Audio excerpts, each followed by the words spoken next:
Hi everyone and welcome to this Python Zero to Hero training material. We will learn Python today and we will learn it fast. I assume that you already know why it's worth learning Python, but for those who may not be aware, Python is great for task automation, it is used in AI, it's used in data science and many other super interesting IT fields. That's why it has become one of the most popular programming languages.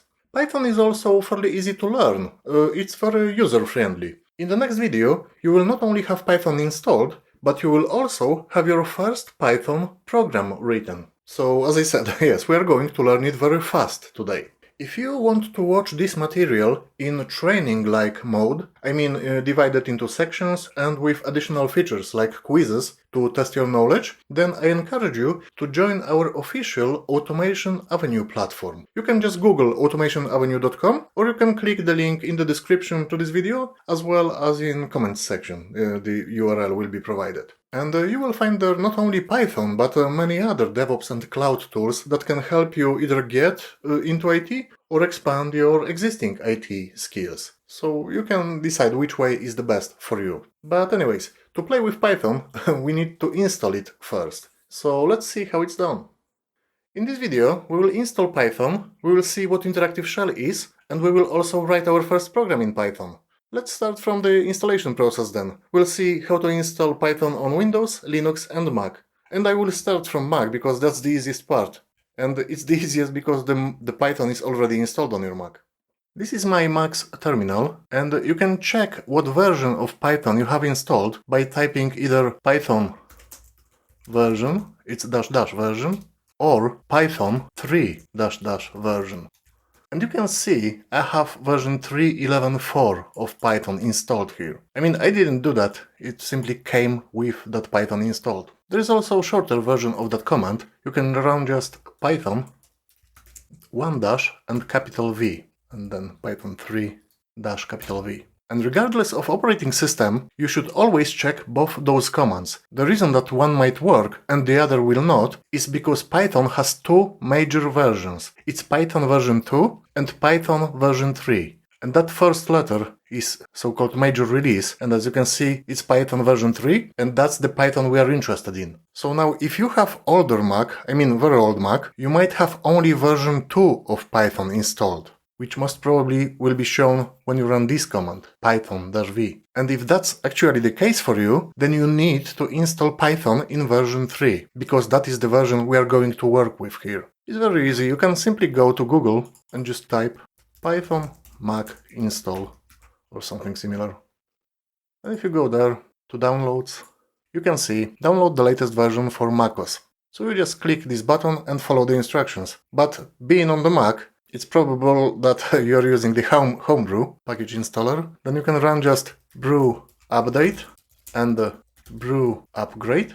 And once that is done, you can follow it with brew install Python 3. And this command will install Python in version 3 on your macOS.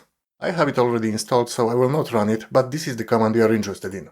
And that's macOS done. I will show you now how to install it on CentOS 7. And I specifically chose that old operating system, so you can see exactly what I'm talking about, that Python 2, Python 3. So if I go to that CentOS, let's go to CentOS. So this is the CentOS server. And if I run Python version, I've got Python in version 2 installed here. It was pre-installed as well, I didn't have to install it, but it's version 2. And if I run Python 3 version, it says command not found. But I need Python 3, so I have to install it. It's super easy though, it's just sudo yum update first, just to make sure that you know our packages are up to date. The information about packages is up to date.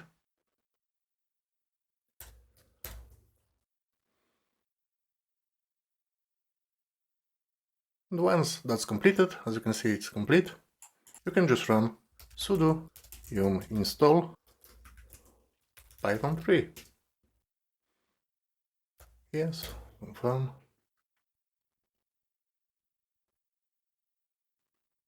That was quick. And now let me maybe clear that again. If I run Python version, I've got version 2. It's still there. But if I run Python 3 version, I have also Python in version 3. And that is very important to understand, because we want to run the command that refers to Python version 3. I hope that makes sense now. On this particular CentOS, I would have to run always Python 3. But it's not always the case. If we jump to Ubuntu now, that's the other server, that's the Ubuntu. So it's this one, the first one, yeah. If I run Python version, it doesn't show anything because it doesn't come with Python version 2 installed. But if I run Python 3 version, it has Python 3 already installed. I didn't install it, it just came with this Python. But you might be on a CentOS or Ubuntu server and you run Python, this first command, and it will come back with Python in version 3. Because it's very easy to create a so-called symlink for this command to refer to that command. I know it's a bit confusing, but both those commands would give you the same output then. Because people usually don't install Python in version 2 anymore. People usually need only Python version 3. What is important for us, we have to know which command we can run, so we work with Python in version 3. And as I said, this Ubuntu came with Python 3 pre-installed. But if I didn't have it installed, the process would be very easy. The installation process would be very easy anyways, and it's basically the same as in CentOS 7, only Ubuntu uses apt package manager, which means we have to run sudo apt update first. We used to run sudo yum update, if you remember, on CentOS, and sudo apt update here. Okay, that's completed. Once that's done, we run sudo apt install Python 3. Instead of yum, we just use apt. That's the only difference. Click enter. You can see it says Python 3 is already the newest version, at least from the official installer, package installer, so it didn't do anything really. But that's basically it. So we've got macOS and Linux. Let's check the Windows now. On Windows, I can open terminal by typing cmd. This will open my terminal, and I run the same command. Python version. It says Python not found. Always remember to run the other command, Python 3 version. But it also says Python not found, because Windows doesn't come with Python pre-installed. So we'll just find one. We'll go to Google, Python install Windows, something like that. We just go to first link, downloads, and it says download the latest version for Windows. That's what we want to do. Click download. Once it's downloaded, I just click the exe file. Normal installation with just one little difference right now. It says add Python exe to path, and that's what we really want to do. Because if we don't do that, it's possible to do it later on, but it requires some knowledge that, we can just click that button and that's it. We don't have to worry about anything later on. So once you have that ticked, add Python exe to path, we can just follow standard installation process for Windows. I click install now, then just close. The other little thing, if you go back now to your terminal, and if you repeat those commands, like Python version and Python 3 version, you can see it still says Python not found. You simply have to close it and just reopen it, cmd, and now if you run it again, Python version, you've got Python 3 installed. And if you run Python 3 version, you can see Python not found. And now you see my point. You always have to run both commands, because Windows behaves completely different way. Even though it's Python in version 3, you have to run standard Python command rather than Python 3. But as long as you know which command to run on your operating system, that's fine, doesn't really matter. Alright, so that's Python installed on all operating systems. And now we have Python installed, but so what? How do we work with it? So the first option is that interactive shell I was talking about. And maybe let me close that. I will terminate those servers as well. We don't need them anymore.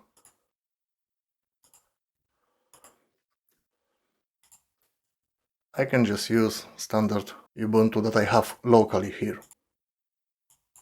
So here I have to run, Python 3 version. Okay. It's the same version that I had in AWS on the other server. It's different Ubuntu, but the same version. So if I now just run Python 3, without that version, just Python 3, this will take us to what's called interactive shell.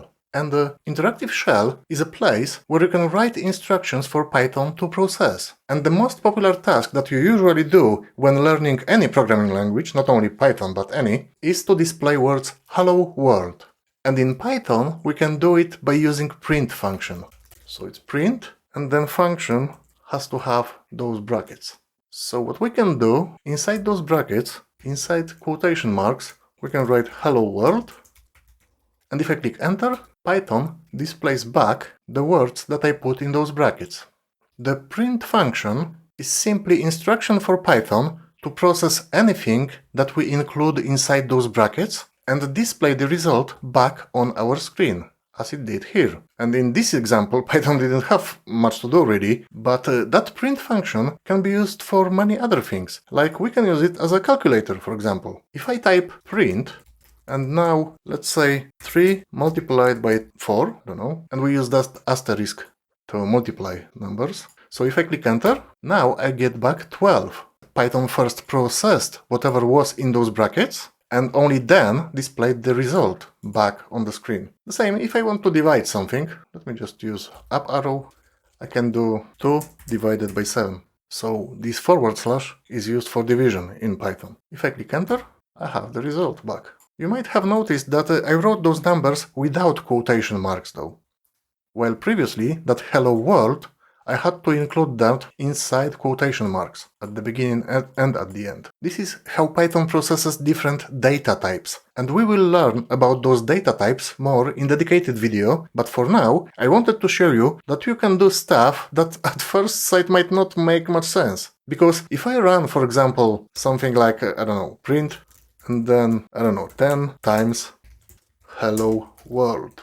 You might think, oh, that's silly. But if I click enter, Python simply displayed 10 times string hello world. Yeah, because those words here, inside quotation marks, they are called strings in Python. And somebody might say, well, that's cool, but we were supposed to write a program, yeah? If I remember correctly. And yes, that's correct. And that's what we are going to do now. But that interactive shell, it's very, very useful if you want to, for example, test quickly some stuff, if you want to check some commands, but it allows you also to run multiple lines. It doesn't have to be one line, but it's simply a tool available within Python that you will find very, very useful later on. But for the time being, let's get out of this interactive shell. And to get out, we can actually use another function, and it's a function called exit. And because it's a function, we always have to follow it with brackets. And we don't have to put anything in those brackets. We can just click enter. And the other way to exit the interactive shell is Ctrl-D on Mac or Linux. Or on Windows, you can type Ctrl-Z and then click enter. Okay, so how do I write a program in Python?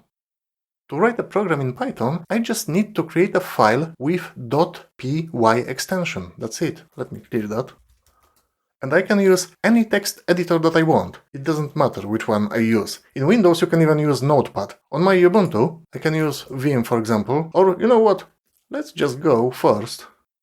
What is it? Text editor. Okay. Let's just use this text editor. And I will write what? Print. We had hello world. But I can then write like what? Print 2 divided by 7. I can also print maybe 20 times my first program, maybe with spaces. And now I can save it, marek.py. Save. It showed up here, so I can close it, but how do I run it? I run it using command python3 and then path to this file. One second, let me just Ctrl-C. Where am I? Home. So, okay, I will go to desktop. And this is my file. So this is this file, marek.py. So now I'm in the same folder. I'm on the desktop. So I can just run python3 marek.py. If I click enter, it did. I can actually, one second. If I run cat marek.py, it will show me the commands, it will show me my program basically, so we can see it followed those instructions. It first printed hello world, then it divided 2 by 7, which is this, and then it printed 20 times my first program. Without spaces. We could add space here at the end. I know, the formatting isn't perfect, but never mind. And I know it might be very simple, but that's basically it. That's your first Python program. In this material, we will talk about data types used in Python.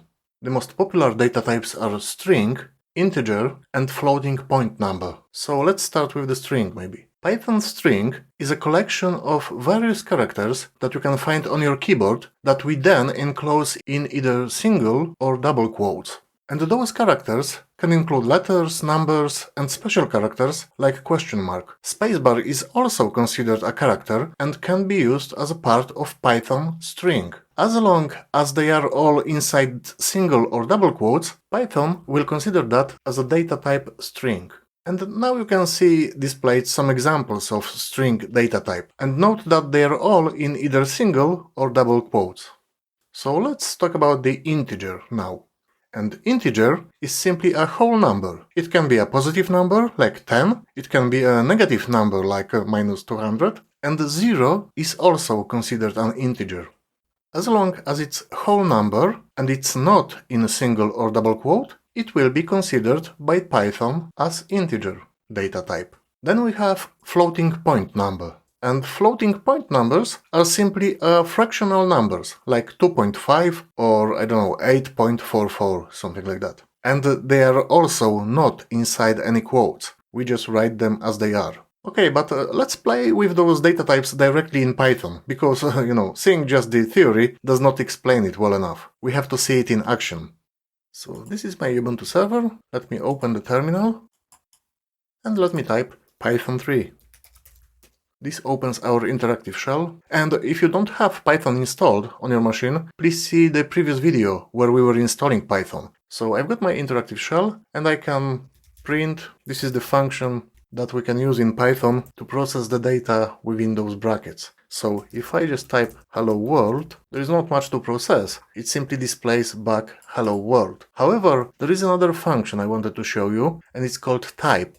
That type, we just replace print with type. This is a function in Python that shows us what data type it is for Python. So if I click enter, you can see str, which really means string simply. So string are all those characters here inside the quotes, and note we included the space as well. When I click spacebar, it's still considered a special character. It can be part of the string.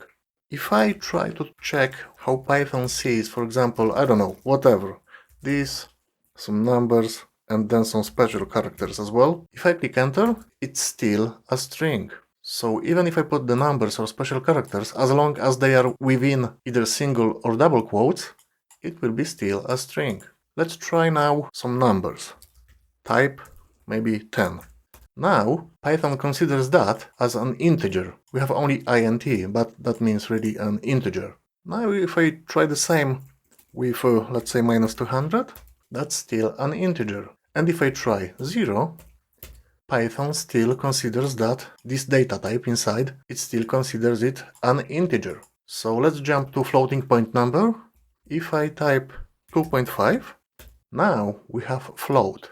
The full name for that data type in Python is floating point number. And anything that has that dot notation is really a floating point number, because if I type 2.0, note that it's still a floating point number. But if I type just 2, now we've got the integer.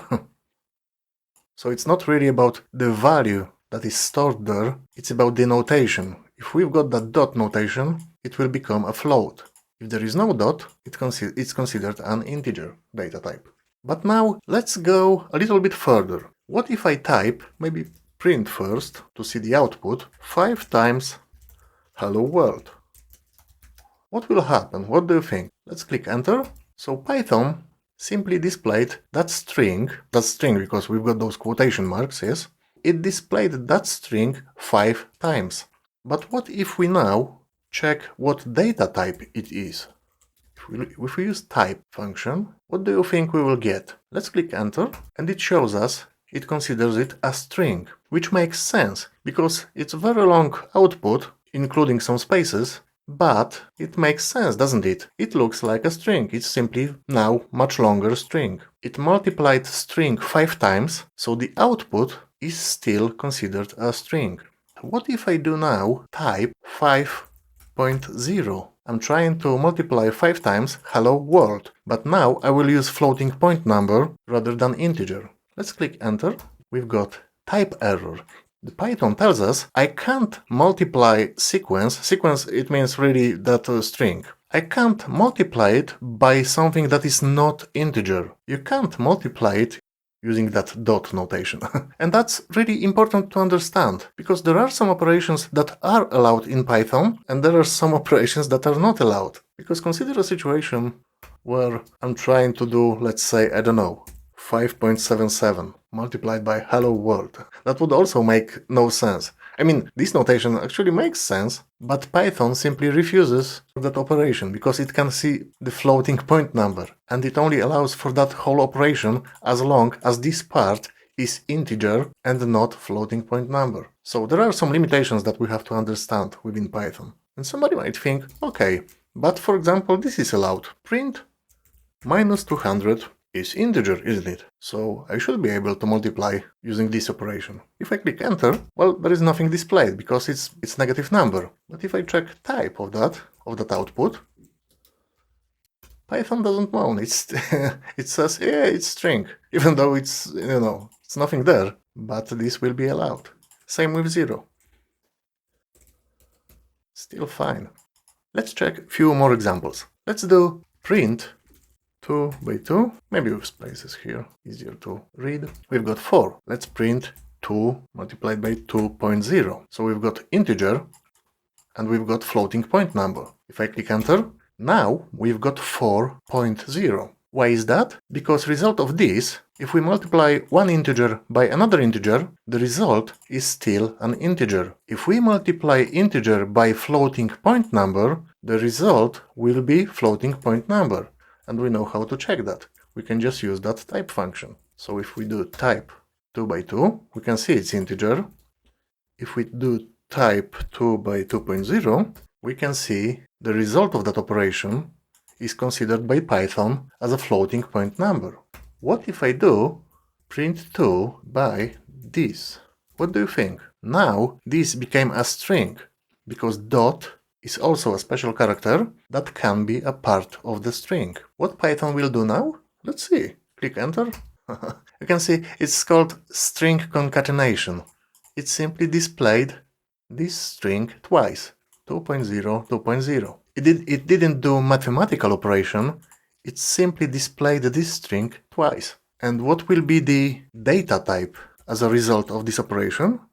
As you might have guessed, in this example, it is actually a string, because this string is similar to this one we had with hello world. We did exactly the same operation here, only this one made a little bit more sense. But once we start doing this, it might be not clear at the first sight. But that is not a number anymore. This now is just a string, so a sequence of characters. So yes, that's really all I wanted to say today. I just would suggest to play with those data types for a while, because the better we understand what is allowed and what is not allowed in Python, then the more efficient we will become in the future when dealing with errors in our programs. Now I want to talk about variables. What are those variables? And they are not specific to Python, they are in most programming languages. So you can think of variable as a box or bucket, let's say, where you can store some stuff. And what is that stuff that you can keep there? It can be loads of things actually. It can be a basic data like a single string, integer or floating point number. But it can also be some more complex data like lists or dictionaries, or even entire functions. All that stuff can be stored in that variable, or in that box or bucket as we called it. And as if we do with the bucket or a box, we can store some stuff, but later on we can take this stuff out and put some other items in. Let's see exactly how it works. This is my Ubuntu, and I will just open terminal, and we open interactive shell with Python 3 command. I will write something like x equals string Marek. So I've got double quotes, so it's a string. And what I did here Well, I have to click enter. Now, what I did, I assigned that value, that string, Marek, to a variable that I called x. That's all we have to do. We have to type the name of the variable and then what we want to put there. So I can make another variable, maybe y, and it will be equal to 1, 2, 3. Let's make yet another one, z equals, let's say 500 or 500.5. Now when I print value for x, it will show me that this variable x stores string of characters marek. And we know it's string because we remember the function type. If we do type x, Python remembers that this is string.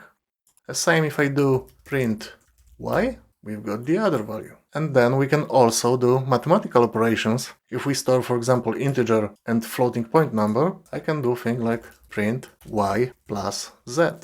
And that gives me 623.5, because it added what's inside y and what's inside z variable. We can also multiply integers by strings. So if I do print y multiplied by x, I will have string Marek displayed 123 times. But what if I now change those values? These are called variables for a reason. I can simply put there whatever I want. So maybe let me clear that, and I will now say x equals 1, 2, 3, but it's in quotes. So this will be a string, and y will be, again, maybe 500.5, but it will also be a string. If I print it now, x plus y, Python will do string concatenation. It will take those characters, 1, 2, 3, will display them here, and then will add those characters, string of characters, which we can see here. And if we do type x plus y, we now can see this is no longer integer or floating point number, this is treated as a string. And the other thing I wanted to say about variables is that they are case sensitive. So if I put abc equals Marek and abc lowercase equals 1, 2, 3, then if I print abc, it will give me something different than if I type abc lowercase. Okay, let's press Ctrl L again, we will clear that out, and I will tell you a secret which helped me a lot with variables. Let's say we have something like that, x equals 100. Then we write x equals x plus 1. And maybe some of you will say, Marek, that doesn't make any sense. But in fact, it does. If we print x now, we have 101. Because we can't really treat this as mathematical operation. What we do here, and what made me understand what's going on here, is to read those instructions from right to left, rather than from left to right, as we normally do. So we take 100, and then we assign that 100 to variable x. So we read first what's on the right, it's 100, and then we put it in our box, in our bucket. And our bucket is called x. And then what I do in the next line is completely separate operation. But I will read it again from the right. I take the current value of x, I add 1 to that value, so I've got 101, and then I repeat the operation. I take that 101 and assign it as new value to my bucket. This is my new item in my bucket. And the third line is again completely separate operation. I print the most current value that I store in my bucket called x. And it's 101 there right now. So if I repeat it again, now, as you might have guessed, I will have 102. So once you start reading them from right to left, then, well, at least for me, it made it much easier to understand what's going on, the entire process. And I think that's all for now. Just make sure you understand it very well before we progress even further. In this material, I want to discuss yet another data type in Python, and it's called a list. And we've already learned about variables and how they can hold information, like integers or strings. Let me open the terminal. Let's open Interactive Shell. And for instance, if I declare x equals Marek and y equals 1, 2, 3 as an integer, then I can retrieve that data by using print x or print y.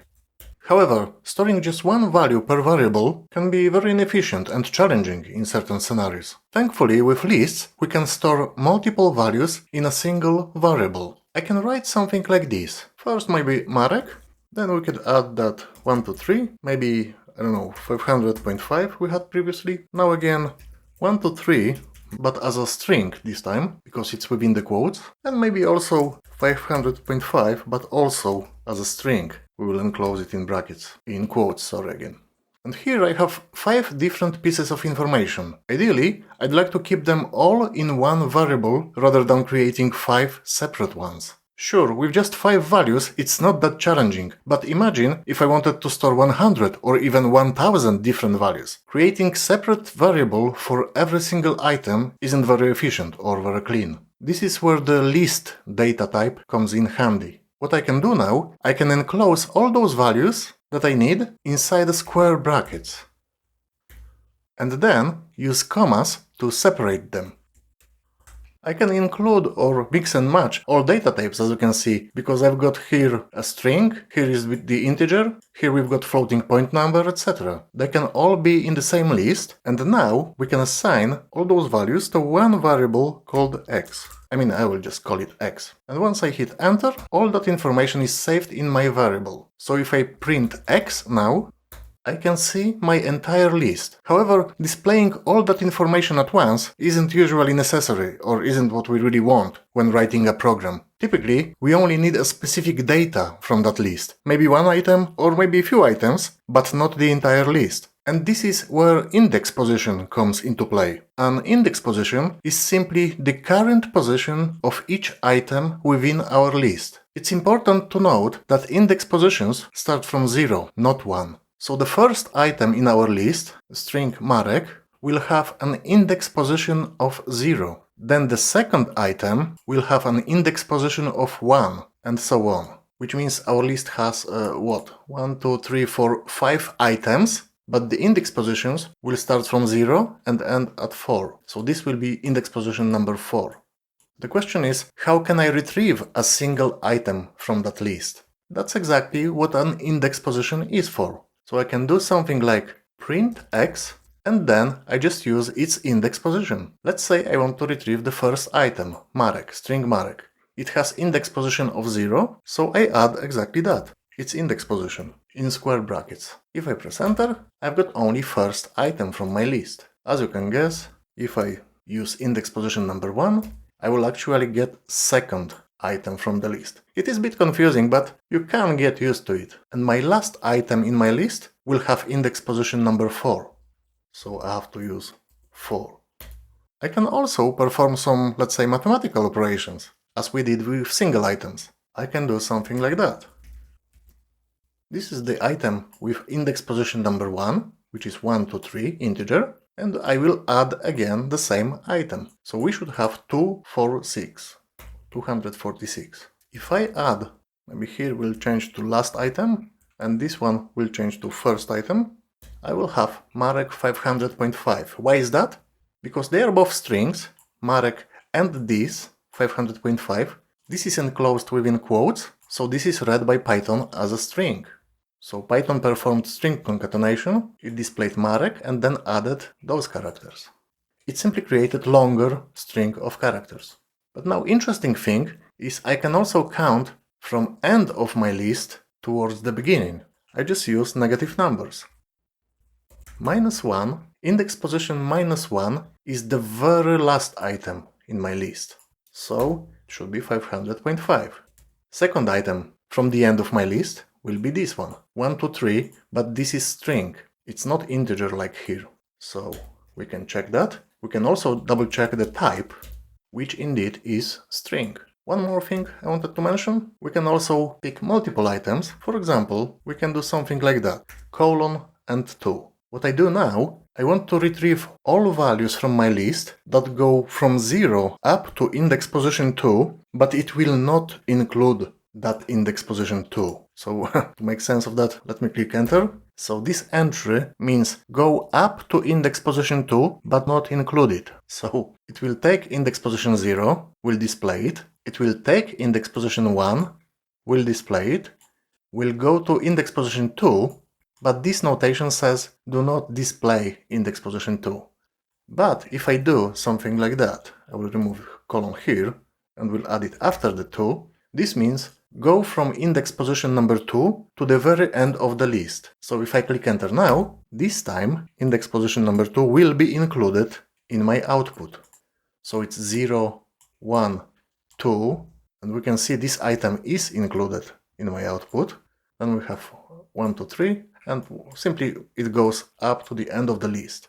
These are the very basics of how we can work with lists in Python, and I would suggest you play with it as well, especially with this item, because it's a bit confusing, at least for me. And just to double check, we can also do type for that X now, which shows us that new data type, or data structure sometimes it's called, that it's called list. That's it, thank you. In this material, we will learn how to use something called a dictionary in Python. So this dictionary in Python allows us to work with something called key value pair. I know that doesn't explain much so far, but don't worry, I will show you what it is all about with examples, because that's probably the easiest way. And to explain this, let's think about what a dictionary actually is, and how we can use such a dictionary in our daily lives. Let's take, for example, an English to Spanish dictionary. Let's say we want to find out what is the equivalent of English word hello in Spanish. So we open our dictionary to the page where the English word hello is located, and we can see that in Spanish it's a word hola. And this is exactly how a dictionary works in Python as well. So that word hello that we're looking for is our key. We want to translate that word into Spanish. But at this stage, we don't know yet what is its Spanish equivalent. So we search for the word hello in the dictionary, and once we find it, we will discover that in Spanish it is hola. And that word hola is the second part of our key value pair. So hello is the key, and the hola will be our value that we are looking for. This value represents the meaning, and it is simply something we are interested in. This is the value we were looking for in our dictionary. That means we need to know that first part. We need to know the key. And we know the word hello already, we just don't know what is the Spanish equivalent of that. But since we know what it is in English, by searching through a dictionary, we find its Spanish equivalent.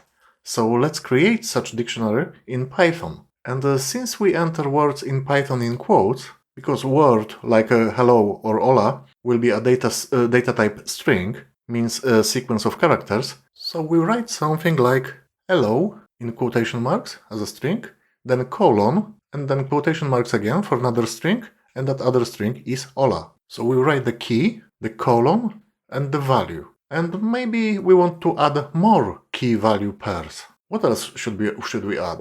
Maybe we will add the word goodbye. But what we have to do, we will separate that with the comma, and now another pair, goodbye, and we will type its Spanish equivalent, which is adios.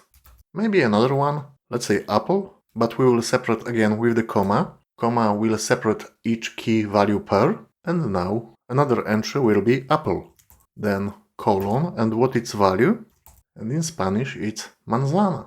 And maybe one more, I don't know, bike, and in Spanish it will be bicicleta. And we could carry on, we could enter as many keys like these hello and hola key pair values. We could enter as many of them as we want. We can even input all possible words in both languages, creating our own full English-Spanish dictionary. Alright, but how do we access a value for a given key now in this dictionary in Python? In the book, we open to the page where the word hello is, and that's it. So how do we search for that word in Python? And there are many possibilities here.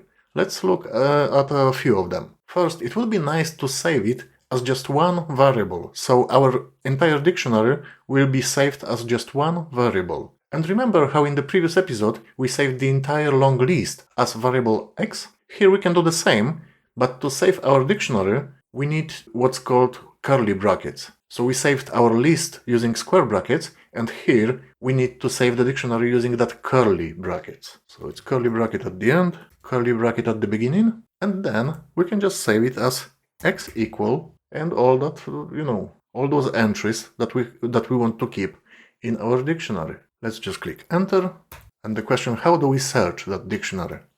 First, let's see what happens when we just print the x.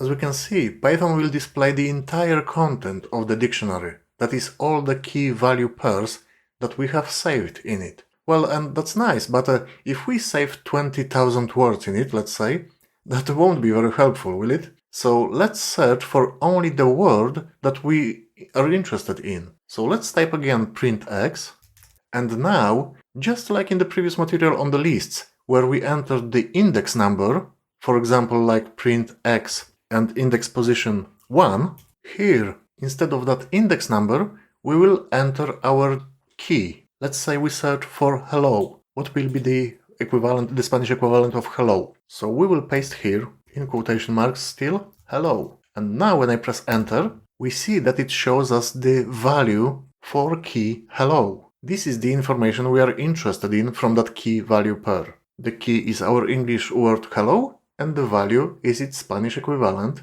hola. Now, let's say we want to find out what the English word apple is in Spanish. We do exactly the same. We can do the up arrow, apple, and we know it's manzana. But I mentioned other ways to work with dictionary, yes?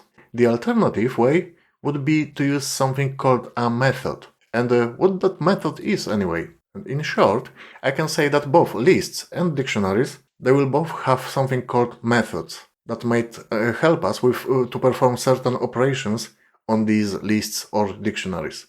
And to check which methods are available for us, we can enter something like print, then help, and then the data type, which is dictionary, DICT. It will display us a help regarding dictionaries. So if I press enter, you can scroll down, you can see get method, for example. There is another one called items, keys. We also have values, but let's maybe return to our task. So I can use a method by writing print again, let's say, x, then dot get, that's our method we want to use, and then in the brackets, word hello. And that will display us also the Spanish equivalent. But how did I know to put it in the brackets? Maybe let's go back, sorry. If we go to that help, to get method, and these are the possible values we can use in that bracket. You can see the key, and if we use the key inside the brackets, it says return the value for the key if key is in dictionary, else default. So basically, I need to put my key. What is my current key I'm looking for? But someone might look and say, Marek, this is exactly the same what we wrote without this method. We got exactly the same thing when we printed this above. Yeah? In square brackets. It's exactly the same output. And at the first glance, it might indeed seem so, but using methods has a significant advantage in programming, especially regarding how it handles errors. Let's say I type something like print x, but one L on hello. Maybe I mistyped it. I missed one L in our key. And now when I press enter, we can see that Python throws out something like traceback, mos blah blah, key error, hello. It looks messy, doesn't it? But now let's do the same, but using method. So this is our method. And again, let's say I have missing L and press enter. Now we simply get none, which is the notification that such key does not exist. And that's it. And if it's part of a longer program, this kind of output is much cleaner and much more predictable than the previous messy one. And if we look back at the Python help regarding this method, so if we use the help function again, if we scroll down, we can see where this none is coming from. If we type the key and the key is in the dictionary, we will get the value of that key, but if the key is not in the dictionary, it will return that default option, and default equals none. That's why we get the none response from Python. But I started from the pretty difficult one, to be honest. We also have those keys, those items, yes? We've got values, and look at that, nothing is actually needed in the brackets. Same here, keys or items. You don't have to put anything inside those brackets. So maybe I should have started with those ones, yes? Let's go back, pressing Q, and now let's do print, again x, dot, maybe keys first. Keys, and then brackets, but nothing is needed in those brackets. I press enter, and Python returns all the keys that we have saved in the dictionary. So you can guess, if we change it to values, we will only get the values, which is the second part, yes? These are basically all the English words we have in our dictionary, and these are all the Spanish words we have in dictionary. Let me clear that. Control L. Let's get messy. And now let's try that other function called items. So we change again that method to items. Press enter. And Python displays pairs of key values, but each of these pairs is in separate parentheses. This can be very useful if it's part of the longer program. Alright, as an exercise, let's maybe create a different dictionary at all. Maybe this is the information about the car that I used to have years ago. I want to keep information about it as a dictionary. So I can do something like car equals curly brackets and then all the information about that car. Let's say brand was Volkswagen. Now comma, that's the first key value pair. Brand is the key, Volkswagen is the value. Now the second information, second key value. Let's say model, and the model, it was Passat, Volkswagen Passat.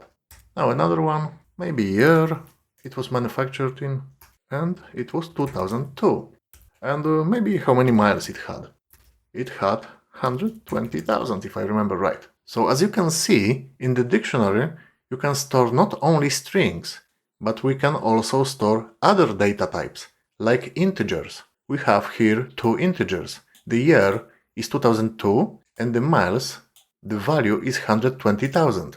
But as you can remember, integers, we don't use quotation marks for them, neither here nor there. So now I save it, pressing enter, and then I ask you to practice with this new dictionary. If we print car, that will give us all information about the car, yes? But now try and use that other ways to access the key value pairs or individual key or value. So maybe car get model, and I will let you do the rest just the way we did it in previous example with the English-Spanish dictionary. So I hope everything will become clearer when you complete this task and when you approach it yourself. So thank you for watching.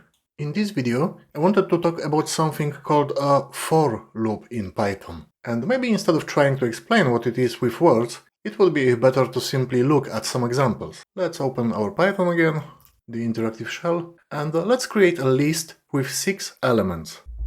And it can be 1, 2, 3, 4, 5, 6. Now let me create a for loop for those items. So I will add for I in, and now our list. What it does you will see shortly, and we will discuss it. But for now let's just write it. For I in that list. At the end we will add colon and we press enter. Now we need something called indentation. So you have to press either tab or you have to press space multiple times. I will press tab maybe. Tab will create like 4 spaces for me. And this is called indentation. You have to start like further, not this free space here is the indentation. Alright, and we write print I. And now press enter, and you will have to press enter one more time. You have to press enter twice, because if you press just once, Python will think that you want to write yet another line, rather than execute the program. So we pressed enter twice, but what we have as a result? As we can see, each of the elements we had in that list is displayed now as a separate item, and each of those items appear on a new line below. So let's think about what exactly happened here, what this for loop did exactly.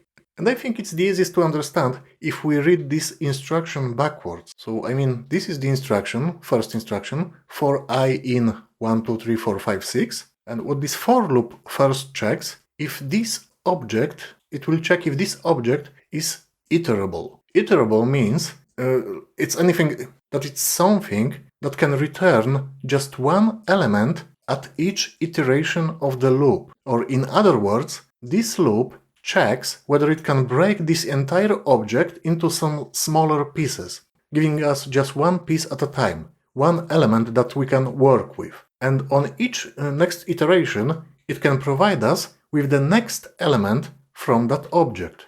This situation occurs here because this list of many elements can be broken down into individual elements, and each of our numbers in this list is indeed such an individual element. So once this condition is met, I mean this object is something that for loop is able to work with in the first place, then that for loop starts its work. So it first selects the first element from our list, which is the number 1, and assigns it to our variable I. Because what we have here after this for statement is a variable that we can name however we like. I happen to name it the single letter I, just so I wouldn't have too much to write, but you can call it whatever you want. So in this first so-called iteration, which means the first repetition of this loop, we simply have I equals 1. And now we can do something with that variable I, but we simply just displayed it using the print I statement.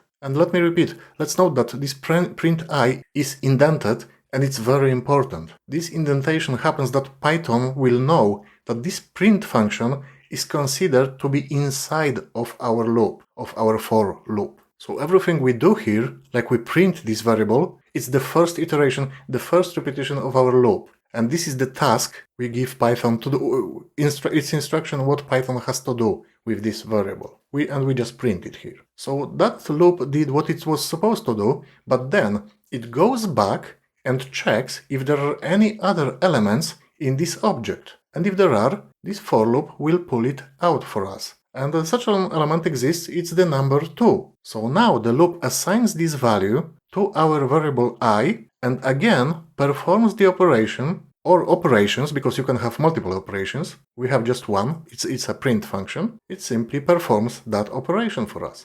So it prints the variable I again, but this time our variable has the value of 2 instead of 1, as it did before. So it displays 2, it then goes back and checks one more time if there is yet another element that can be pulled out and assigned to the variable that we called I. And it does it 6 times. And after the 6th time, it again goes back, checks the object, and it sees that all the elements from our list have already been used. So at this point, the loop has completed its task. But now, let's take another look at our loop. Our entire list, with those 6 elements, can also be saved as a variable, because we can write something like x equals, and then 1, 2, 3, 4, 5, 6. I press enter, so now we can create the loop again, but this time we will notice that we will have 2 variables. We can have for I in x, and now I press enter once, click tab to create indentation, and I print that I. So first variable is that I, that will be grabbing each individual element from our list, but the list itself is also a variable, and it's our second variable, which we called x. So now press enter, enter, we can see that we get exactly the same result. But as I mentioned, inside this loop we can also perform operations on each of these variables. So, I mean, it doesn't have to be one operation, it can be multiple operations, but let's create maybe a simple one. So I will write for I in x, enter, indentation with tab, and now what I will do, I will multiply our variable by itself.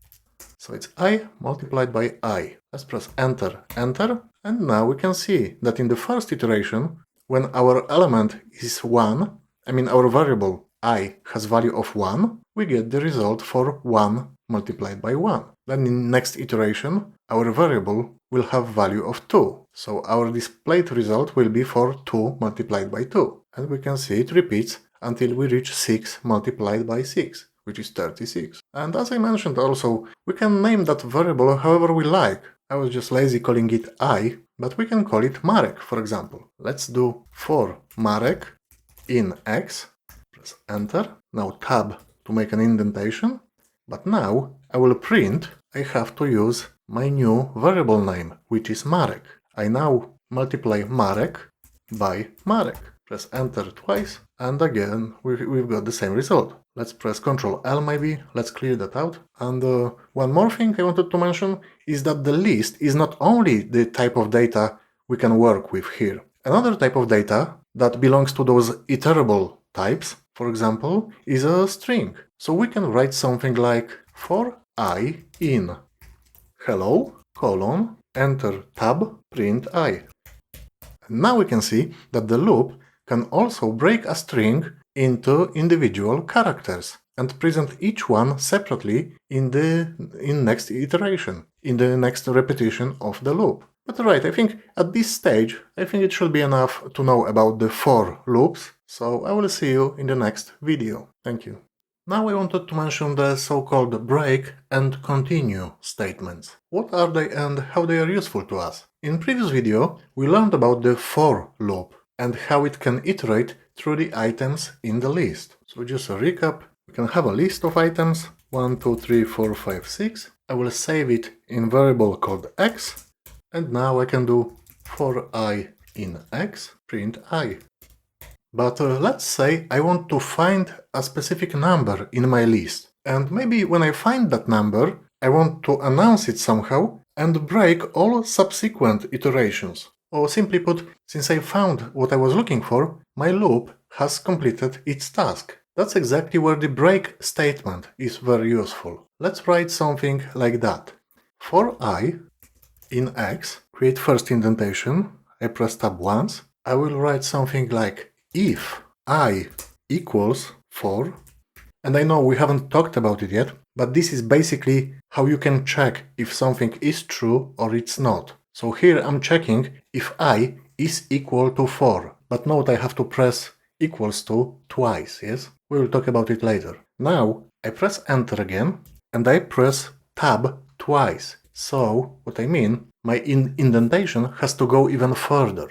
And now I say maybe print number 4 has been found. Press enter, match the previous indentation, I press tab twice, and now I say break. Press enter, and now I will create one indentation at the same level as the previous if statement. And now I say print I. Let's press enter twice now.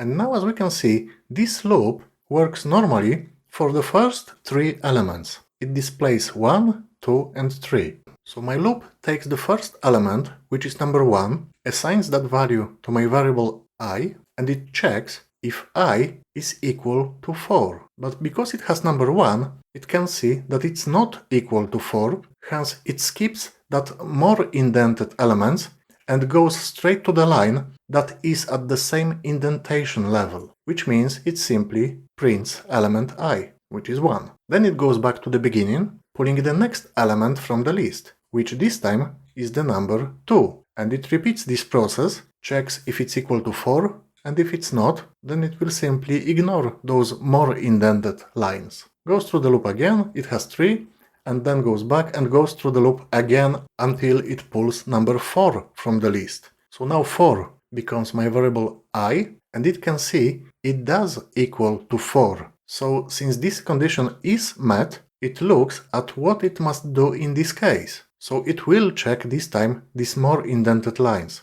It sees that this time it has to display something different on the screen. It must show us the string number 4 has been found. And that's exactly what we can see here. But in the next line, it can see the break statement. And when the loop sees this command, it simply stops its operation. It simply knows that whatever had to be completed has been already completed, and the loop is now terminated. And that's how the break statement works. But there is yet another statement, and it's the continue statement. And it's very similar to the break statement, except of that the loop does not stop, but continues until it completes all the iterations over all of the elements in the list. So if we change that break to continue, let's write it again. For I in x, if x equals 4, everything the same, we say print number 4 has been found, but this time I will create 2 indentations and I will say continue. Print I and press enter twice.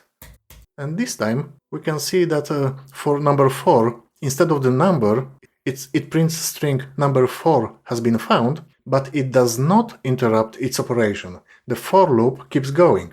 It checks all the elements in the list until it has gone through all of them. And sometimes it is useful if you, for example, have multiple items in your list with exactly the same value, and maybe you want to know how many you have them in that list. So every time the loop will encounter 4, each time it will display that string instead of the number 4. I mean, if we change our list to something like x equals 1, 2, 3, 4, 5, 4, 2, 4, let's run our loop again.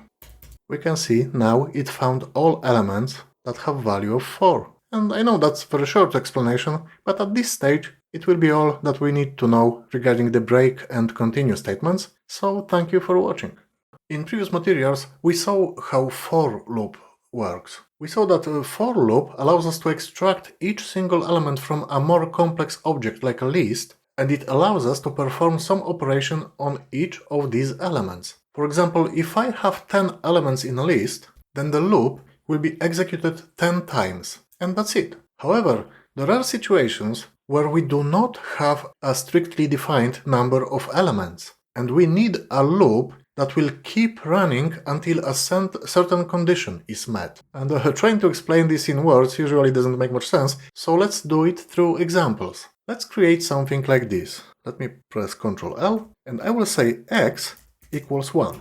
So our variable x is a simple integer. But now I say while x is less than 10, enter and create indentation with tab, print x. Now another line, indentation, x equals x plus 1. And I will click enter twice now.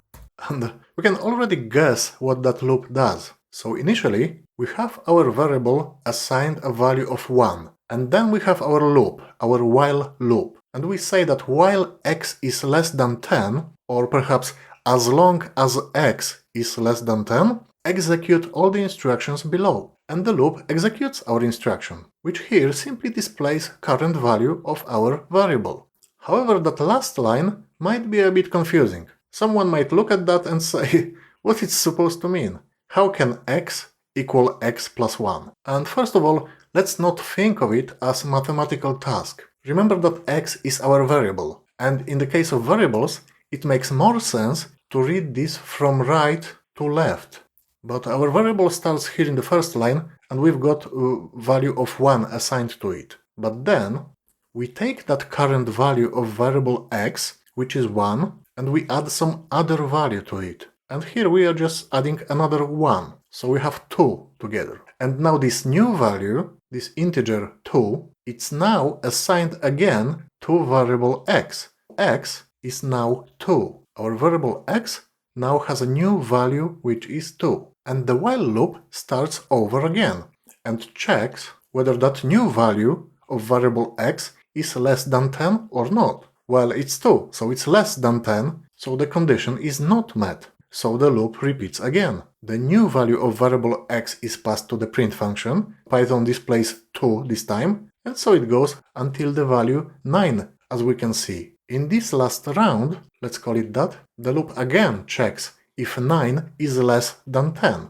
And it is less than 10, the condition is met, so the loop repeats again, one more time. But this time it takes this 9, then we add 1 to it again, and we save this result as the new value for our variable x, which is now 10. And now, when the while loop checks this new condition, it sees that this time the condition is not met, because 10 is not less than 10, but it's equal to 10. That means its work is now completed. The loop has executed actions on all elements that met the initial condition, but it is abandoned as soon as the condition is not met. And it's also worth noting that the first x equals 1 has no influence on our loop at all. I mean later on, because this is just initial value of our variable. But later, during the execution of the loop itself, the loop repeats like within itself. It doesn't go back to the first line. The loop starts at second line, okay?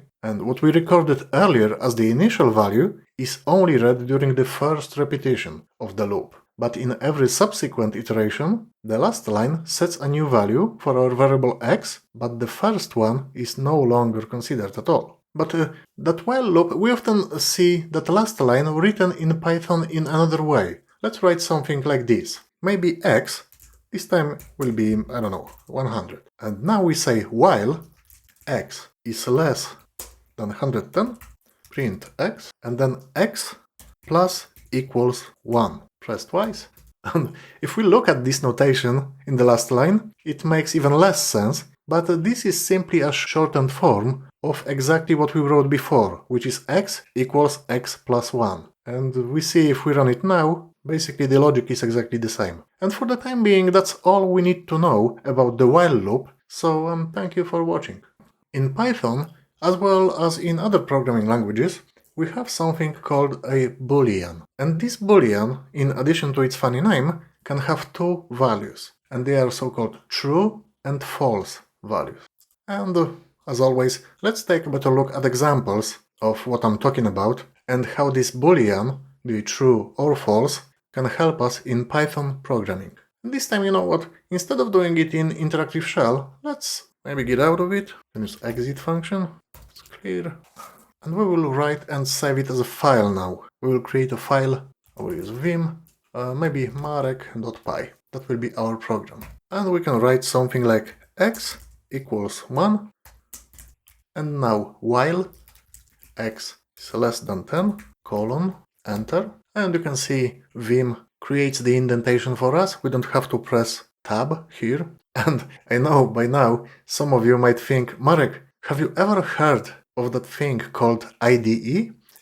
Yes, I heard about it, and don't worry, we will talk about it, but we will talk about it much later. For now, vim is okay. So we've got that, and now we print x, and again we do x equals x plus 1, or in previous video we already saw, we could also write it as x plus equals 1. It's basically the same thing. Let me save it. To save in vim, I press escape, colon WQ, and now I can run my program. I run it by typing python3 marek.py. And now we have something that we've seen before and the result that we expected. But what if I change that initial value of our variable to 10 or more? Let's open the file again. So what I'm saying, the first line, let's change it to 20. I say x equals 20. And then the first iteration will be while x is less than 10, but x is 20, and 20 is not less than 10, it's more than 10. But let's see what happens. I press escape, colon WQ to save that new program. I can also cut it. We can see our program. Let's run it. I press enter, and we run our program, but nothing is displayed. Why? That's because in that very first line, we set our variable to hold value of 20, and then the loop checks on the first iteration whether this condition is met, if x is less than 10. If 20 is less than 10, no, it's not. Since 20 is not less than 10, the condition is not met, that means the loop gets this boolean value of false. So it doesn't execute even one repetition, not even one iteration. Simply already on that first line of while loop, this loop is abandoned. However, there are situations when we want the loop to execute at least one repetition. And to do this, we need to change our program slightly. So let's rewrite the first line of the while loop, I mean. And now I say while true. And I leave that print x. And I will do further checks below. Alright, so what I'm saying here is I forced now the loop to perform at least one repetition, because we told it you have nothing to check here. The condition is already met. I'm saying you while true. So there is nothing to check. I'm saying you that the condition is already met. Doesn't matter what it is. And first iteration must be executed. Therefore the loop, whether it wants it or not, executes everything what's below. And it reaches the first line where we have our condition, but I changed it slightly. It checks now if x is greater or equal to 10. And in this case it is. 20 is greater than 10. So the loop will execute whatever is in even more indented lines. It will print that number is too large, and below we can see the break statement that we saw in the previous videos. So we know that this loop will simply be abandoned at this stage. But maybe let's see how it works. I will run it. So we forced that first iteration. We can see it was printed, the 20 was printed, because we forced that first iteration. But now let's change that initial value of x to something smaller. Maybe let's clear that. Let's vim marek. Now let's say x equals maybe 1. So what it should do now, it still has that first iteration forced, but because this condition will not be met Initially, these two lines will be omitted. These two lines are only considered if the previous condition is met. But 1, for example, 1 is not larger or equal to 10. So it will repeat the process of increasing the value of the variable x until it reaches that. Well, maybe let's run it, okay? Should be easier. Python 3 Marek Pi. What is important here, if we force this boolean for the while loop, we have to break the program somewhere else, because otherwise it will run forever. And we break it here. So even though we force the first iteration, we don't have to worry much about it, because we break it somewhere else. But what happens if I didn't have that break statement here? Let's have a look. If I remove it, now we basically have nothing that would stop this while loop. So let's save it. Let's run it. And now we see the number is too large, but it doesn't really matter because there is no single line that would force this while loop to stop. There is no break statement. Let's Ctrl C maybe. So yeah, I have to stop it like that using Ctrl C. And you can see it counted already to over 3 millions. So that's basically it. That's what Boolean true and false are. And this is how I can use this Boolean to force iteration for the while loop. I hope that makes sense. And as always, I recommend not only watching this material, but also experimenting on your own to fully understand how it works. Thank you for watching. In this video, I wanted to talk about something called f-string. As usual, I won't try to explain it in words. Let's get straight to the examples to see what it is and why it exists in Python. Let's say I have a variable. Let's call it x, and the value will be string Marek.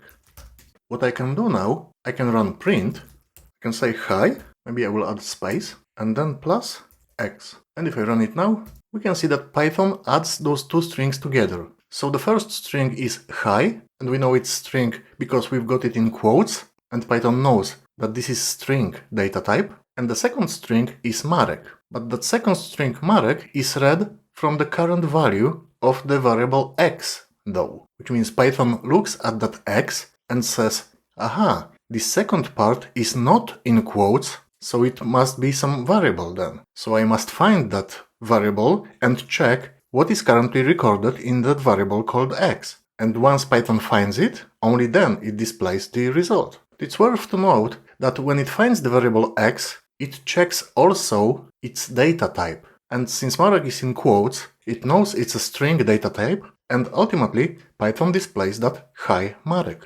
This whole operation, when we add one string to another, is called string concatenation. And we have done such operations before, so it's nothing new for us. But let's do something different now. Let's type height equals 178, it's in centimeters, and weight equals 93.5, and it's in kilograms. But that doesn't really matter.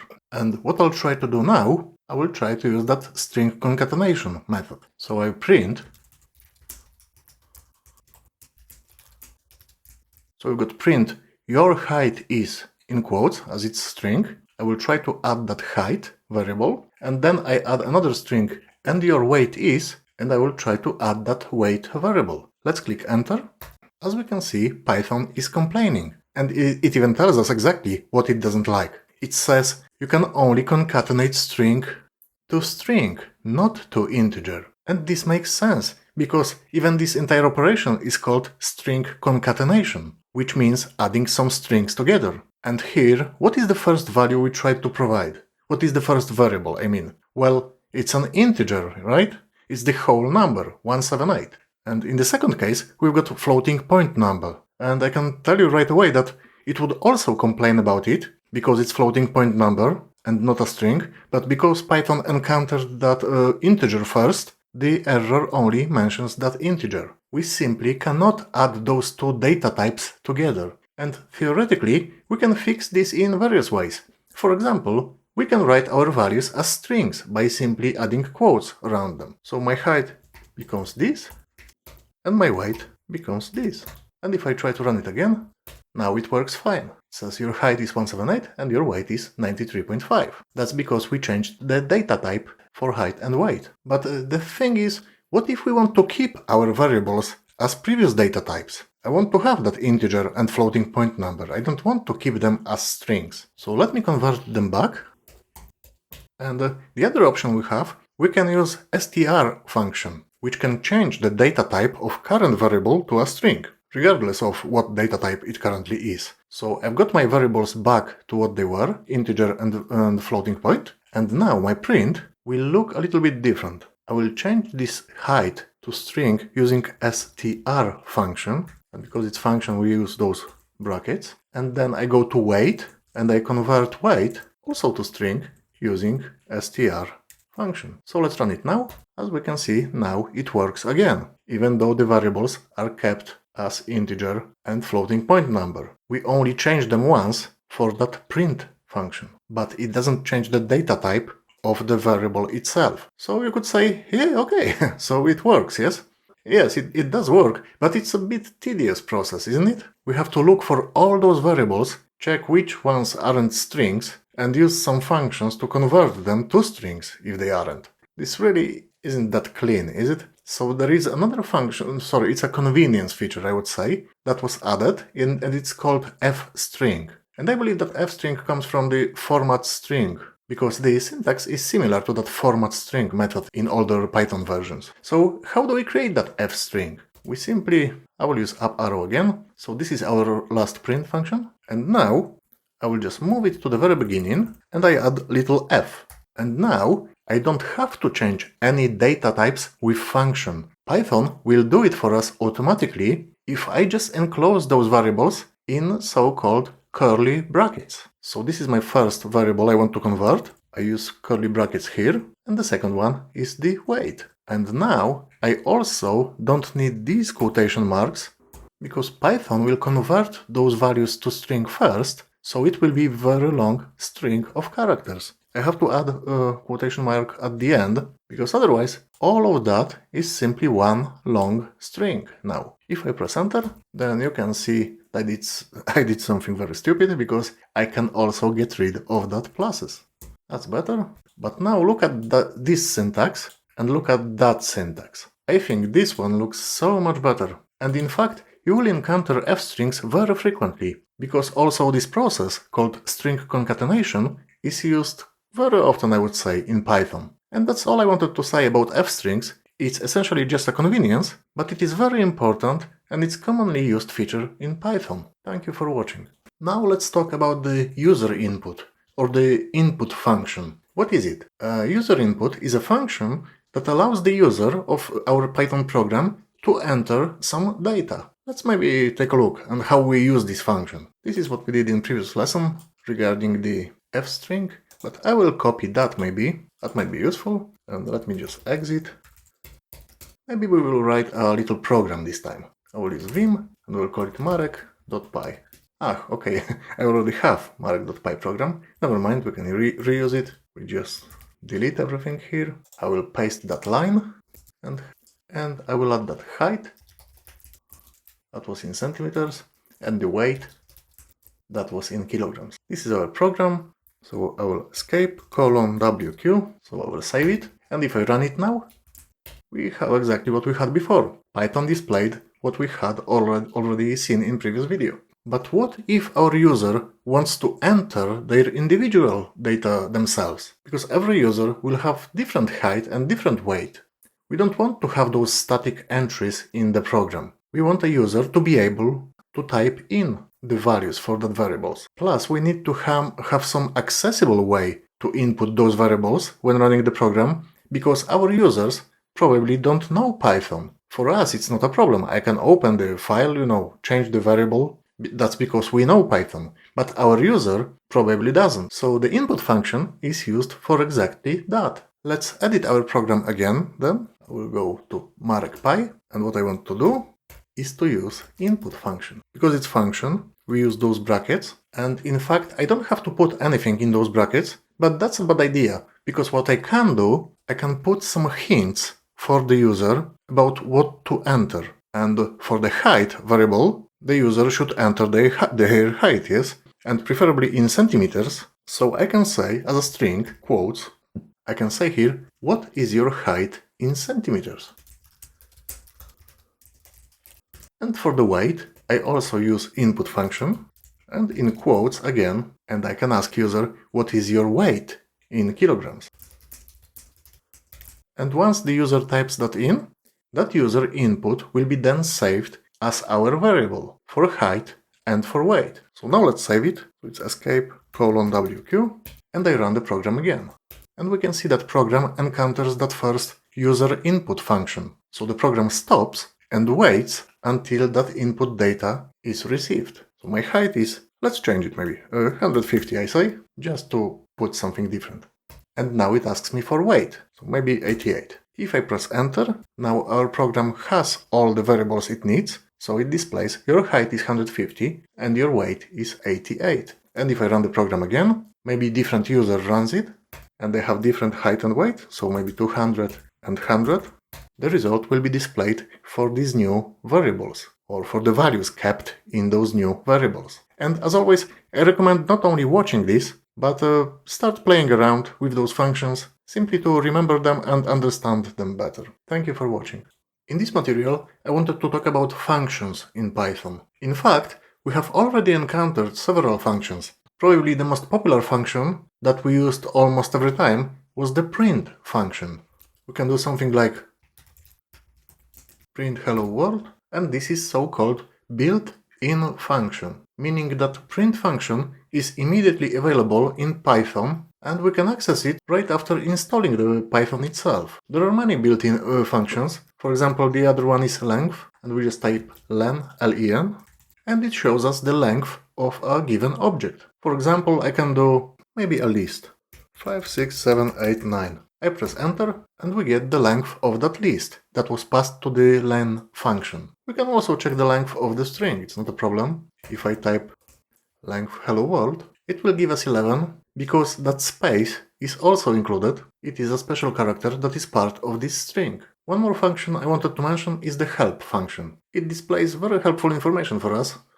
It's called help, so no surprise. For example, help len. It will show us more information about that length function. Let's press enter, and we can see that length function is indeed a built-in function, meaning it is immediately available in Python. It's installed together with Python. Press Q, and we can do, well, maybe the same for print function, yes? We can also see that print is built-in function, and help will also show us what we can put inside those brackets. Q again to exit. And you know, that's fine, but what if we want to create our own function? In fact, it's pretty easy, and let me show you how to do it. Let's maybe exit that and clear.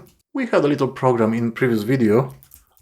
It was that one regarding user input. So maybe let's change this one. Maybe let's change this program. I will say vim marek.py, and now maybe I want this print, which is here, maybe I want it to be in the form of a function. So we can do something like that. I can define my function, so I type def to define my function. Then I choose a name for my function, whatever it, doesn't really matter. I will call it maybe f1, because I'm lazy and I don't want to write too much. And after that, we type parentheses. That's because each function will have to have those parentheses, and in fact, inside them, I can also add some parameters. Like we can see here, inside that input function, we can add that string. We can give the extra information for our user in the form of a string. That's how you define what can be actually included inside those parentheses. But for the time being, maybe I will just leave them empty. We will have no parameters. And now after that, I just need colon. If I press enter, you can see that Vim adds that indentation automatically, because whatever I want to have in my function has to be indented. And I want that print function to be part of my function. Well, in fact, that will be my entire function for now. So that's it. Believe me or not, but this is our function. So let's save this program now. I press escape:WQ, and let's run this program. I say Python 3 marek.py. It asks me what's my height, 178, 93.5, and we can see it looks like it doesn't do anything. And that's because we've got the function defined, but we haven't run it. If I go back to my program, vim marek.py, this is how we define function, but we never said to run it. So what I can do, I can just type new line here saying f1. That's how I run my function. Or we can sometimes say I call my function. I want my program to run the function that I've just defined. So let's save it. And let's run it again. I have to type again the variables 178.93.5, and now the function was not only defined, but it was also run for me. Alright, but since we have already the user's height and weight, let me open the file again. Once we got that data from the user, we can calculate their BMI. And the BMI, the body mass index, simply tells us whether our body mass in relation to our height is appropriate or not. Or in other words, whether we are overweight, underweight, or maybe everything is okay. So let's first maybe Google how to calculate the BMI. So we can see we have to divide the weight in kilograms by height in meters squared. So for example, a weight of 73 kilograms and height of 1.7 meters. Our user gives us the height in centimeters, remember though. But then it's not only the meters, it has to be meters squared. Maybe somewhere it's shown better way. Like here. We can see its weight in kilograms divided by height in meters, and then whatever it is, we will have to multiply it by itself because it's squared. Or maybe this is even better. That's what it looks like. Alright, let's do it then. And we've got our f1 function. It's fine, we can leave it. Let's define next function, which we should call probably BMI, I guess. And then the colon, enter, and we can start defining what it should do. And there is also one more thing I didn't talk about. It's regarding that input function. The fact is that input function, whatever we put here, it will be saved as a string. So height currently will have value of our height in centimeters, but it will be kept as a data type string. So we also have to format both of them to either integers or floats. So maybe I will define new variable height in meters float. That looks terrible, but never mind. What I have to do, I have to take my current value for height. So I take the variable height that we already have and store. I run a function called float. This will transform whatever is currently there in that variable height. It will transform it to a floating point number. In fact, the same way I can use str, remember, the string, but it's already string. And I could also use int to create an integer out of that. But let's stick to float, because maybe somebody wants to be super precise and perhaps input something like, I don't know, 178.4 for some reason. So I want to grab all that data, but I have to store it as floating point number then. But then one more thing, remember, we are not interested in centimeters. The value we have to provide is in meters. So let me also divide it by 100. So if somebody gives me 178 centimeters as the value, I will create 1.78 meters. That's exactly what we need for our calculation. Okay, I think that's it.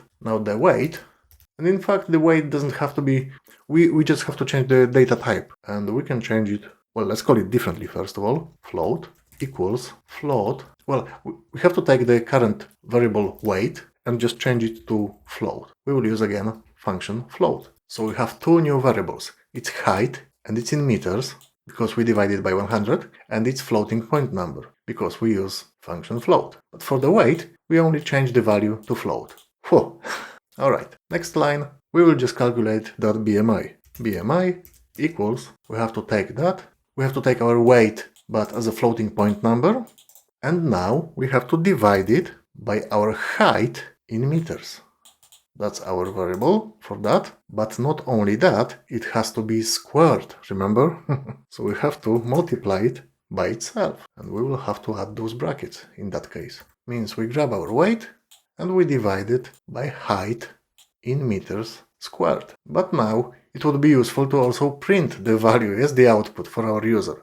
So we will add that print function again, and we can use the f string that we already know, and we say your BMI is, in curly brackets, BMI. We just want to display value of this variable. Okay, and last but not least, we not only have to define our function, we also have to call it. We have to run that function. So we say BMI and just the brackets. We can leave the f1 as well. We will run f1 function and then we will run the BMI function. Let's save it, escape :wq, and run our program. Height 178, weight is 93.5 kilograms, and the program says your BMI is 29.5. There's actually one more thing I want to mention. Let's go back to our program. So maybe even two things. First of all, the function we created once, but we can call it several times in our program. What I mean, if I run now BMI dot, I can call it several times. Let's run it again. 178.93.5. We can see that function run 3 times this time. Maybe let's clear it and go again to our program. The other thing I wanted to say is that the function has to be defined first, before you call it, before you run it. Let me show you what I mean. Let's maybe remove those 2 lines, and maybe I want to run a function BMI here already. And let's see now what happens. 178.93.5. Python says name BMI is not defined, which is not really true, because it is defined, but the problem is Python is interpreted language, it's called, which means it will take every single line and run it as it is, one by one. It checks the weight, it checks the height, it then checks the function, and it can see it, but that function at this stage is not yet defined. So it says, sorry, the function is not defined. Whereas if it would go any further, it would see it there, but because it's interpreted, it doesn't do that. So that's very important to define all your functions first and only then run it. Okay, so it's a little bit longer video, but I hope it's useful. So thank you for watching. In this material, I want to talk about something called if, elif, and else statements. Conditional statements, they are called. And these conditional statements are used to check whether a certain condition is met in a program or not. And maybe let's move to some examples right away, because they are the easiest way to explain what it is all about. I will create a program, let's call it ifelse.py. And I will say x equals input, the user input, we already know what it is, and we say enter the value of variable x. We remember from the material about the input function that when the user enters anything here, it will be saved as a string. So we need to convert it to either an integer or float. And I will change it to floating point number. So I will use function float. Okay, and now I say if x is less than 5, then print x is less than 5. Now, what I can say is elif, which means else plus if. So it's else if, but we say elif. And I say x is less or equal 10. And I will say then print that x is between 5 and 10. How do I know that? Because Python, as we know, will go from the top down. So it checks first if x is less than 5. And if it was, the program would stop already here, because the condition would be met, and it would be printed that x is less than 5 indeed. But if that condition was not met, the Python will go further and will come across this statement. So we know already that our x at this stage, if we arrived here, we already know that x is not less than 5. But we maybe want to check if it's somewhere between 5 and 10. And that's how we can check it. We already know that it's 5 or more, so we just want to know if it's less or equal than 10. It must be, if it is, it must be between 5 and 10. And now I can create another elif. I can create as many of them as I want. Maybe I want to check if it's also less or equal 20. But you know what? At this point, maybe I'm done, and I just want to say, let's call it else, and I just use else. That means for anything else, well, at this stage, I know that x has to be greater than 10, because I know it's not smaller than 5, I know it's not somewhere between 5 and 10, so I can be pretty confident that it has to be greater than 10. So I can say print x is greater than 10. So let's check if it works as we expected. I say Python 3, if else. It asks me what I want to set for my variable. I will say 3. And indeed 3 is less than 5. If I run it again, maybe for value 10, it is correct. It says x is between 5 and 10. And if I do maybe 20, it says x is greater than 10. But now, remember in previous episode about functions, we created a function that calculates our BMI. And the file should be still here. And just a reminder, the BMI was a body mass index, and it's an indicator that tells us whether our weight is in relation to our height, if it's within the norm, or if it's rather outside of that norm. So we saved that file, and we can now modify it a little bit using that if-else statements to check if our BMI is fine or if it's not fine. So let me clear that, and maybe just as a reminder how it worked. I type in my height in centimeters, my weight, and it says my BMI is 29.5. But is it good? But what is it? So let's check first what is a healthy BMI. What is the norm, I mean. Alright, so we can see that under 18.5 score is described as underweight, 18.5 to 24.9 is healthy, and between 25 and 29.9 is overweight. And then we have also obesity and severe obesity. So let's use it. Maybe I will put it here so we can see it. And let's amend our program now. I will say vim marek.py, and we can leave everything as it is. We will just go to our BMI function, and now, once the BMI is calculated, I can use it in the program to check if that BMI is for a healthy person or if it's not. So first I say if BMI is below what? 18.5, yes, that's our starting point. So I'm checking if my BMI is below 18.5, that means I can use that print statement maybe. We can see that indentation is created here automatically for me, and I print your BMI is BMI, the result whatever is under 18.5, if it's 15, 16, then that means you are underweight. And now maybe let me copy that, because that will be just too much writing. I will yank 2 lines and I will paste maybe again. I think that's okay. So that's my first check. In next check, if the Python program reached this point, that means my BMI is not below 18.5. It must be above it. So now I will check if it's between 18.5 and 24.9. Well, in fact, next threshold is 25, starts from 25. So I can also say here just if it's less than 25. I believe that's what they mean. 24.99999, you know what I mean. It has to be simply below 25. So that's exactly what I need. And that would mean I am in a healthy range. You are in a healthy range. Or maybe simply you are healthy. Now next one goes up to 30, because it again says 29.9, but it means to be below 30 simply. So I say below 30, you are overweight. And okay, well, that's enough. I will say just else. But these two, they are not if statements, yes? They are elif. You can have only one if and one else. Everything in between is elif. Else if. And we will just change this. It's not overweight, it's obese now. It's either obesity or severe obesity. Anything above. Okay, so let's check how it works. If it works at all. So I run python3 marek.py. It asks me what my height, 178, my weight is 93.5, and now I can see that my BMI is 29.5, but I can also see that I'm overweight. So if we check that program, it said that I'm overweight. That means it checked if my BMI is below 18.5. No, it's not, because it's 29.5. So it checked the second statement. If it's below 25, no, it's still not. And I'm just below 30, 29.5. That means I'm still in this category. But if I run the program again for, let's say, maybe I'm 180 and I weigh 50 kilograms. That means my BMI is 15.4 and I am underweight. Okay, hope that makes sense. Thank you for watching.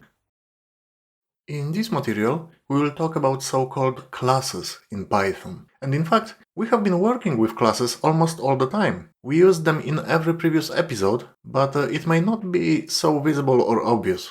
Let's take the simplest example. I will write something like x equals 1. And we now print that x.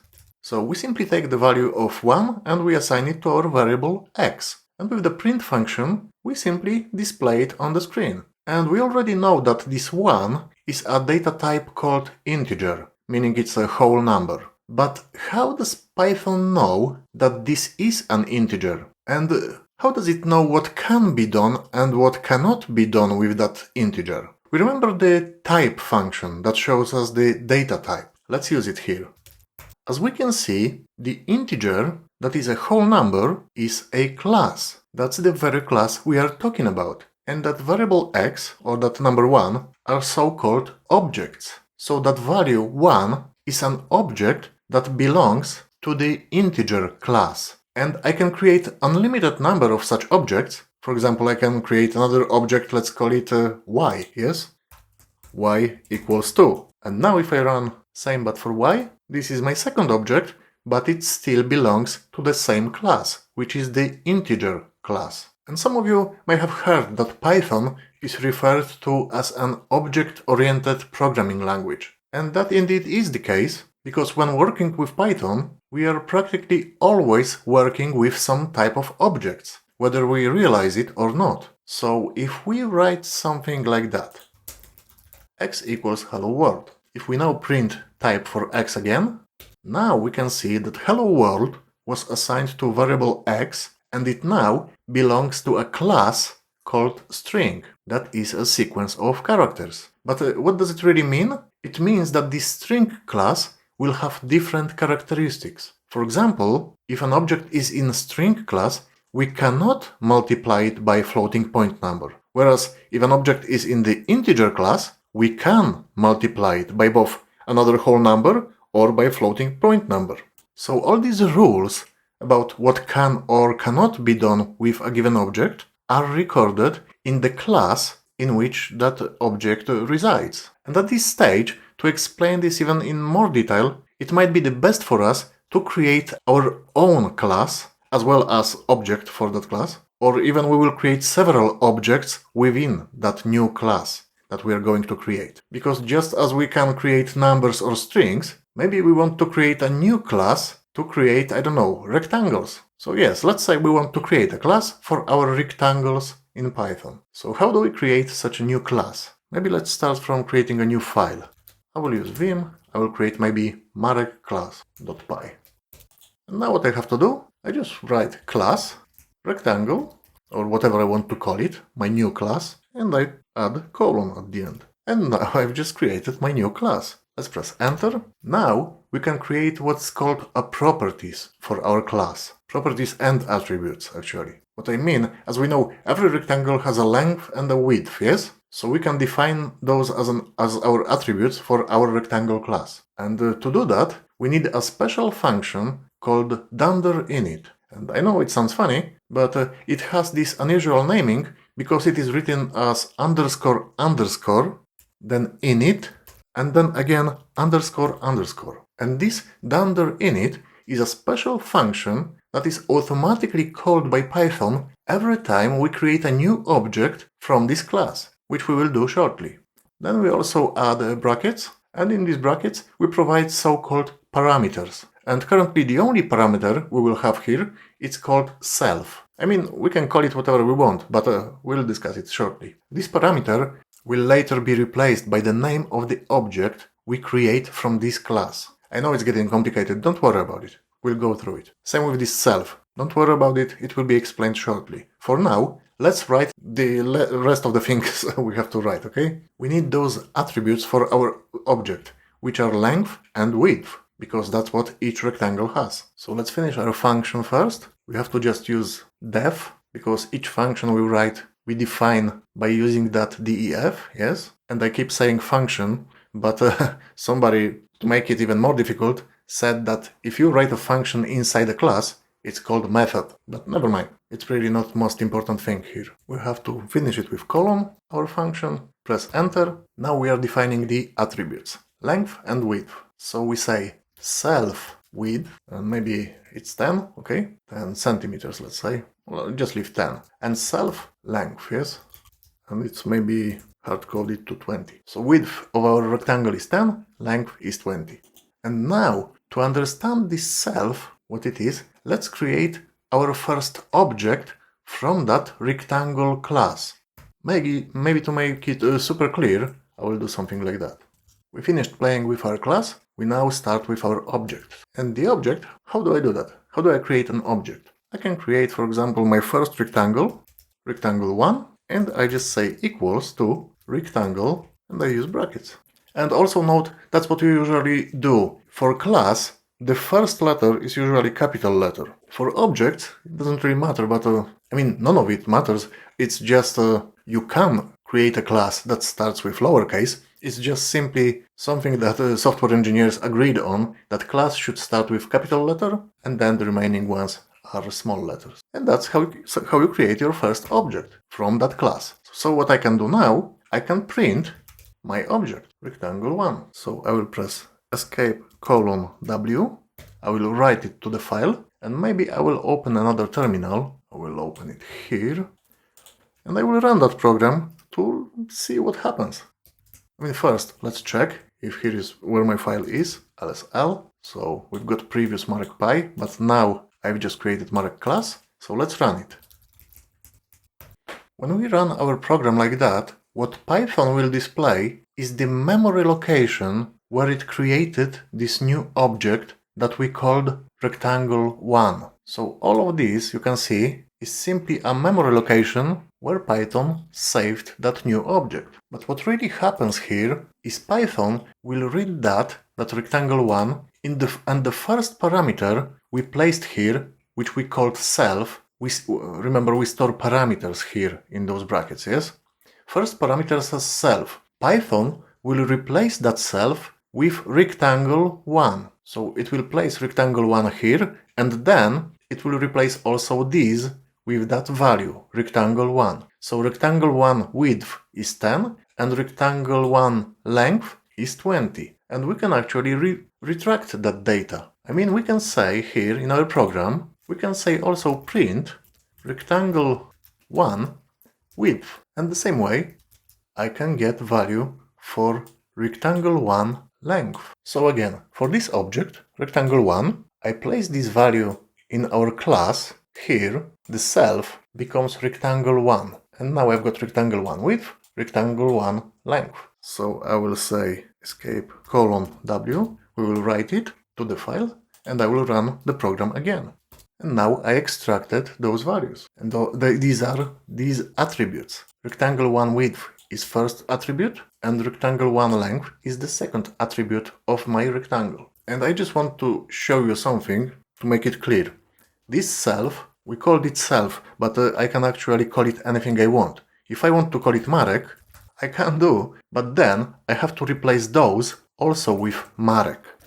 So if I write it to the file again, escape:\w, if I run the program again, as we can see, it still works fine. But for that dunder init function, it was kind of agreed that, for the dunder init, we will use self. So simply if you open the program, you will know immediately what it is about. So I will change it back to stick to those rules. But anyways, someone might ask, Marek, but what is the point of this? Because it looks like some unnecessary notation. And as long as we have only one object, it might actually seem that way. I agree. However, remember that we can create the class only once, and then we can create an infinite number of objects from that class. So now let's create the second object, and we will call it rectangle2. So maybe escape, we will yank it, yank5, yank. So I copied that, I will just change to rectangle2. I will change it here,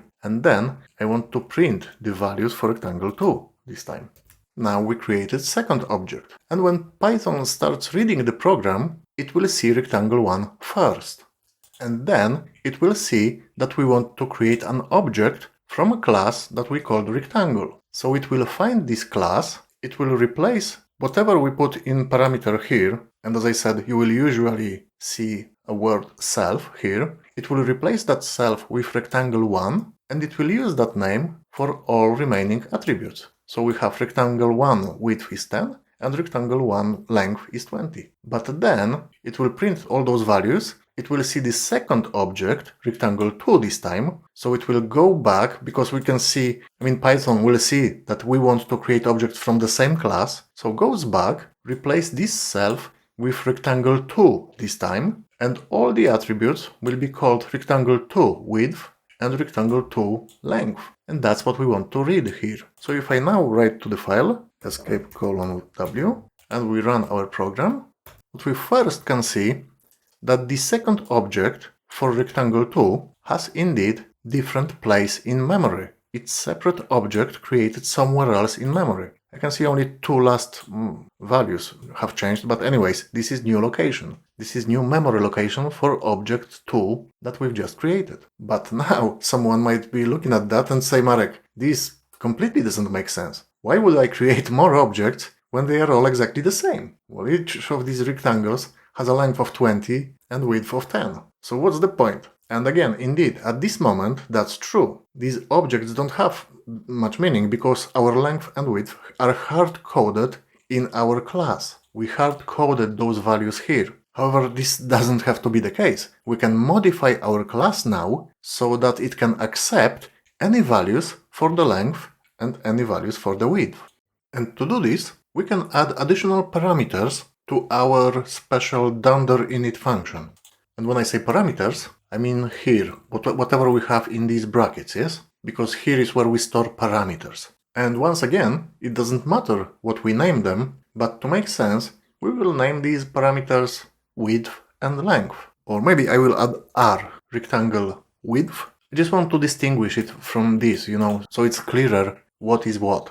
And then I will add r length. And now I will no longer want to hard code these values. I just want to read them from whatever program or user provides. I will use r width and guess r length. But what it means now when we build our next object, so I will go here where we start building our object, I will need 3 parameters. And the first one remains unchanged, and it's self, and it's something I don't have to provide within brackets because self is simply the name of my object. And we already know that rectangle goes and replaces that self. But I have to provide second and third parameter for our object. So maybe I say I want to have it like 10 in width. This will be my width. And second one, after comma, we separate them with commas, I say 20. But my second rectangle will be different. Maybe it will be 50 and 100. It will be much bigger. Now let's save it. Escape:\w, and now I run the program again. Maybe let's clear it and run the program. And now what we have, we can see that Python stores these objects still in the same memory location, but now each object has different attributes. And just to make it more confusing, okay? These, what we provide here, 10 and 20 for example, these are called arguments. These arguments we provide here become parameters when they are read by the class, okay? So this argument 10 becomes parameter called rWidth.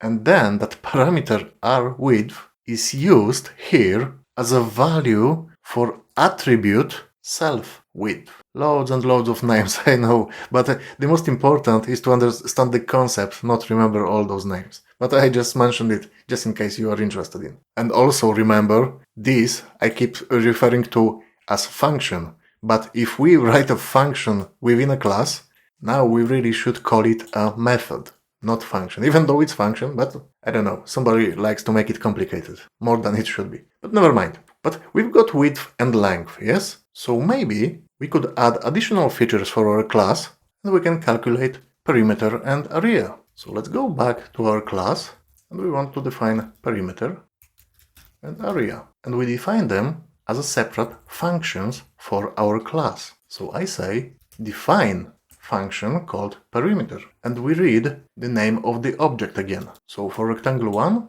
we will change again this parameter to rectangle 1, because it will have to rewrite that value for every single object. And my second function will be for area. So I will define area as well, and also add the self parameter. Okay, so let's start writing this function.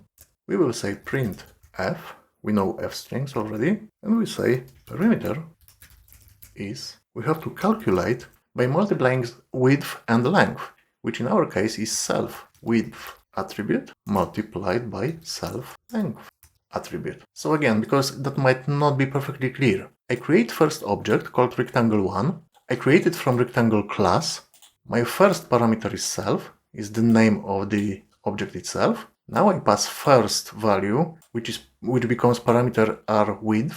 That rWidth now becomes rectangle1 width.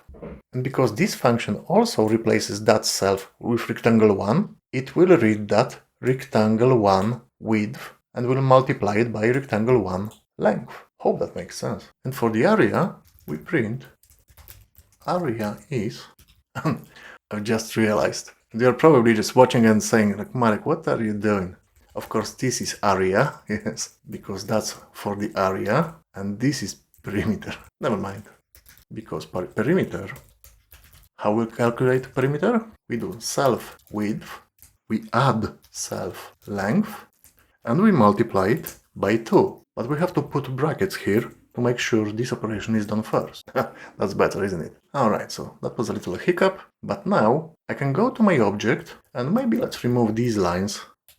We will no longer need them. And now I will say rectangle1 area. And I will also say rectangle perimeter. First thing somebody might say, what is your print statement? Well, note that the print I used already within the class. So we don't have to print now. It's already a part of our class, of the method that we wrote. We called that method, function, but it's method within class. We called it area, and that's what it does for us. It not only makes that operation, it also prints the output of that operation. So what I'm really saying in this line is that I'm interested in object rectangle1, which is this one, which is created from class rectangle with these parameters, but I'm only interested in a function within that class that is called area, or method that is called area, yes? So I will only display this portion.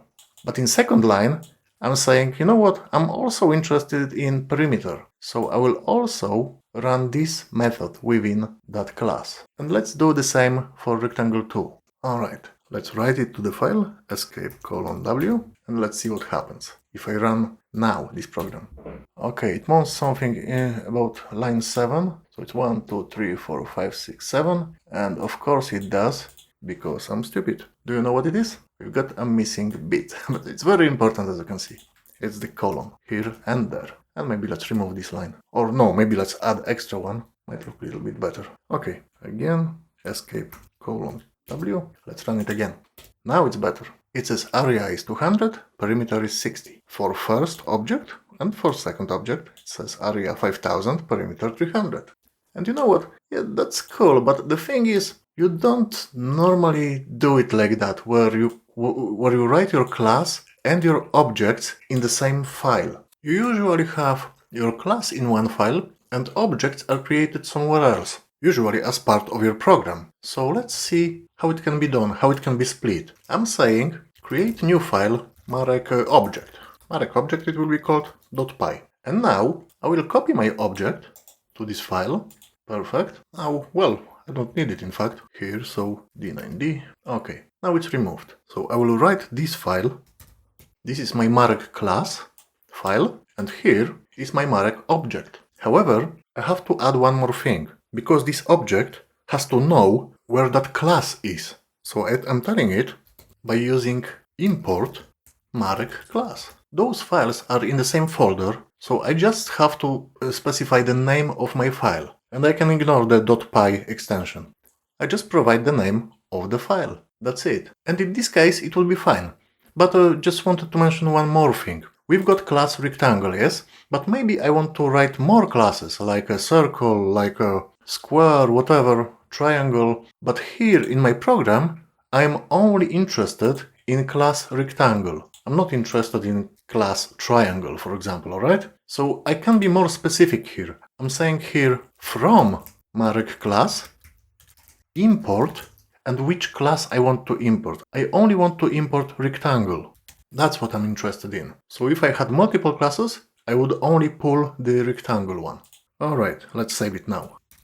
And now what I run is not Marek class, but Marek object. Let's run it, and we can see it still works fine. Phew, I know, it's a very long lesson, and you know what, it's very difficult to understand. Don't worry about it. Even if you watched the entire video, and you're still looking at that, and you're like, Marek, what the heck, this is so overcomplicated, or I don't know, whatever you might be thinking. I want to tell you, don't worry. This is really one of the most difficult subjects in programming generally. Not only Python programming, but generally in programming, because there is so many moving parts, so many different names, like those attributes, parameters, blah blah. It's very easy to get confused with all of that. And I get you. And you don't even want to know how long it took me to understand it. And I understand it, but sometimes I still struggle till now. So especially in the program, when you pull multiple classes and multiple methods, blah blah, it's so easy to create that mess that is difficult to unravel. But never mind. I hope that anyways this video is useful, and I hope that does make sense. So thank you for watching. Let's talk about IDE now. IDE stands for Integrated Development Environment, and the most popular IDE for Python is called PyCharm. But PyCharm is a Python-specific tool, so if you want to work with more than one programming language, you might want to use VS Code instead, which allows you to install extensions for any programming language you wish to use. It also has extensions for Bash scripting, Ansible, YAML files, etc. VS Code is very good, and it's something that I use and I can recommend. Generally, an IDE is simply an application that helps you write, debug, and test your programs. It has some cool features like auto-completion, but I guess many of you are wondering why we haven't used one at all in this training. And the reason is a little bit personal, I would say. When I first started learning Python, every single course or training began with IDE. You had to go through several lessons installing and configuring that IDE, and it kind of embedded in my mind that an IDE is necessary to even start working with Python. It took me quite a while to figure out that it's a completely optional tool. It's something you can use, but it's not a requirement. I mean, you will probably end up using one IDE or another because it can really help you, especially when your programs become longer and more complicated. However, I don't want you to start your journey with that feeling that it's the first thing you need to know when learning about Python. As you can see, we completed this entire course without an IDE. And it didn't even feel like we are missing something here. So have a look at PyCharm and VS Code, or maybe you will find yet another one that you like best. They are all very easy to install. Think of them as a notepad on steroids. They will make your programming more convenient, but I will let you explore them yourself, as it should be your choice which one you want to work with. So that's all really about the IDE. That's all I wanted to say. Have a look at them, choose one. It's not that important really. It's just a convenience tool. So thank you for watching. Congratulations! You've completed the training, which means you are a hero now. But please don't stop here. Please continue programming and try to automate some tasks with Python. Also, remember to join automationavenue.com platform to explore many more cool IT trainings. Thank you for watching. Marek.